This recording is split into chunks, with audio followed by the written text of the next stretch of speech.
Last year I had a really unpleasant experience of fainting. I'm sure many of you listening to me have fainted. And my memory of it, Mary had heard me. I'd got up in the middle of the night, I'd collapsed, and Mary had thankfully heard me, come and got me. And it was what was going on in that period in between being not really conscious at all, then gradually becoming conscious, but not quite, and then fully regaining consciousness that was so frightening. I'd passed out before a number of times, maybe. I can't remember how many times, but as a kid, I'd falling off rope swings and passing out. I never remember it being fearful. Previously, I remember just feeling like, I've just woken up. But on this occasion, there was something had happened that was extremely frightening. And I'm not saying I had any kind of spiritual experience per se. It could have been purely physiological, where your consciousness is kind of resisting coming back into your body. And there was a minute, I don't know how long it was probably just seconds, where I didn't have full control of my body. I couldn't even control my mind. That's what it felt like, and that was what was so frightening. It's very easy to take it for granted, isn't it? Think of a banana, you think of a banana. Think of an orange, you think of an orange. As you are now, I'm sure. The point is to have that kind of control of your faculties isn't always a given. And in this moment of feeling strangely not in my body, it was petrifying. It wasn't just weird or unusual, it was frightening. And I want to say this morning about the most precious gift that any of us can have is wholeheartedness, and how petrifyingly frightening it is to be half-hearted, to be lukewarm. And I want to try and show you that now from Jeremiah chapter 29, a passage that's normally read or taught for verse 11. I want to try and show you the context here. So Jeremiah was in effect written a letter. He'd written a blog to God's covenant people in Babylon. He wasn't there at that point. He had remained in Jerusalem, written to the people, the multitude of people who had left Jerusalem and had gone to this foreign country under the rule and reign of King Nebuchadnezzar. Now, what goes on in this chapter, there's lots going on. I'm trying to be very brief, but one of the main things that's going on is, once again, we see this with Hananiah, the false prophet. We see the word of the Lord coming through Jeremiah of Anathoth, the true prophet of God. And then there are false prophets who are saying something that is completely opposite to what God is saying. That's going on here. We'll see maybe that in a minute if I can keep my mind on track. The main thing I want you to see, though, is what's going on within what God had said to his people. The letter was, and you can imagine, just like in the New Testament, letters of the apostles like Paul read out loud in home churches. In verse 3 here, we see the letter was sent by the hand of Elisar, the son of Shaphan, and Gemariah, the son of Hilkiah, whom Zedekiah, king of Judah, sent to Babylon, etc., etc. Verse 4, thus says the Lord of hosts, the God of Israel, to all the exiles whom I have sent into the exile from Jerusalem to Babylon, build houses and live in them, plant gardens and eat their produce, take wives, have sons and daughters, take wives for your sons and give to your daughters in marriage, that you may bear sons and daughters, multiply, do not decrease, is what he's saying. This is like, how does this stack up with John the Baptist, whose confession sublimely was to say, I must decrease, he must increase. How does that relate? Well, I think this relates to, there is a decrease here, even though God is saying to his people, don't decrease, increase in buildings built and babies made and gardens planted, but you're decreasing in half-heartedness, this petrifying reality of being half-hearted unto the glories, the covenant glories of being wholehearted.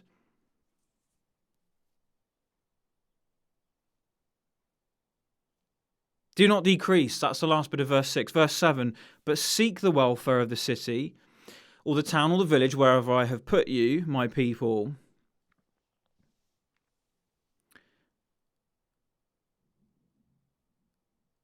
For in its welfare you will find your welfare. Verse 8, for thus says the Lord of hosts, the God of Israel, do not let your prophets and your diviners who are among you deceive you. Be very careful who you're listening to who's speaking prophetically, including me. If you don't think what I'm saying stacks up to the way that God has always spoken or dealt with his people, don't listen to me. If I'm emphasizing something that God is not emphasizing in his word, don't listen to me.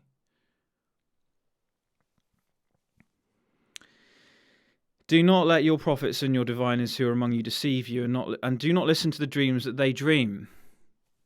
These diviners, these prophets are dreaming dreams. They're spiritual people. They're probably supernaturally spiritual in that sense.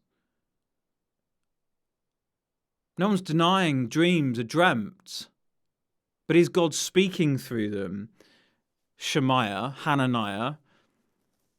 Verse 9, for it is a lie that they are prophesying to you in my name. I did not send them, declares the Lord. I did not send them. I am not speaking through them. This is not what I'm saying. For thus says the Lord, this is what God is saying. Verse 10, when 70 years are completed for Babylon, I will visit you. And I will fulfill to you my promise and bring you back to this place. I'm going to skip verse 11 for now. Verse 12, then you will call upon me and come and pray to me, and I will hear you. You will seek me and find me when you seek me with all your heart. I will be found by you, declares the Lord. I will restore your fortunes. Forget your buildings, forget your crops. I'll restore your heart. I will restore, is what he's saying. And I will gather you to demonstrate that. I will gather you to demonstrate your faithfulness. I will gather you back from the filth of Babylon and put you into the promised city of God. And all the places where I've driven you, declares the Lord, and I will bring you back to the place from which I sent you. I sent you into exile. The false prophets were prophesying against that God would have done that. This isn't just a different perspective or different perception. This is the Antichrist. This is the devil. This is Satan. Did God really say to you, Eve? In some senses, this is like the disadvantage sometimes of reading, because you lose a sense of what's going on. But this is profoundly dark, demonic, satanic work that's going on through these false prophets, daring to contradict the word of the Lord. But I said I would come back to verse 11, and I will now. Verse 11, for I know the plans I have for you, declares the Lord, plans for your welfare or your peace, and not for evil, to give you future and a hope. This is the verse that's used all the time out of context to dovetail in with the prosperity gospel often. Plans that I have for all the things that you want for yourself, those are the things that I want for you as well, child of God. So just trust me that I know that you want them and I want them for you, and you're going to have them. That's really how the verse is used. It's not good. What I want to show you here, though, really quickly, and then I'm going to finish, is the significance of 1, 2, 3, 4, 5, the sixth word of verse 10 and the first word of verse 12. When 70 years are completed in your exile in Babylon, in verse 12, then you will call upon me and come and pray to me, and I will hear you. You will seek me. This is verse 13 now, and this is the central key verse of the chapter. You will seek me and find me when you seek me with all your heart, all of your faculty, all of your mind. You shall love the Lord your God with all of your heart, with all of your soul, with all of your mind, with all of your strength. exile, Babylon, was in order that the people of God would become wholehearted. Jerusalem was to be a wholehearted place.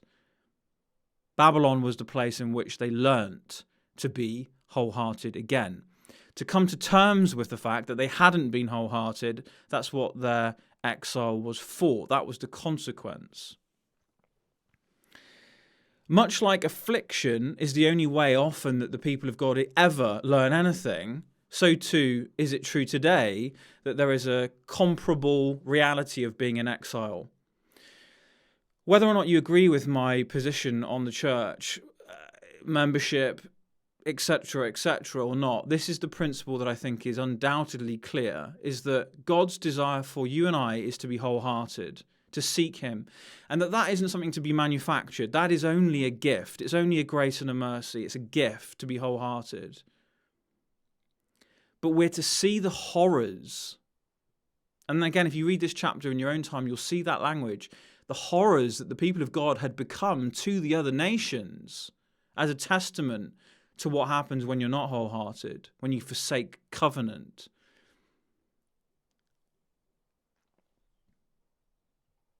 The false prophets were actively opposing the redemptive work of God in his people to lead them back into a place of the glories of wholeheartedness, away from the horrors of half-heartedness. How do we spend our current exile? How do we spend our current isolation, our current wilderness?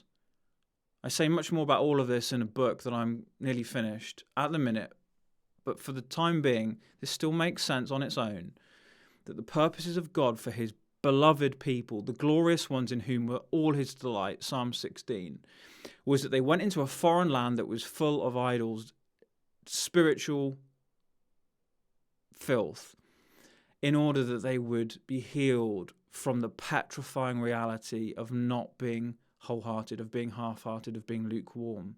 That's the purpose of God for us now. I believe it is for the church. The chaos of the church is in effect half-heartedness, lukewarmness. And he's leading us again through periods of time that could be as much as 70 years, a lifetime. Think about the children that were born in Babylon.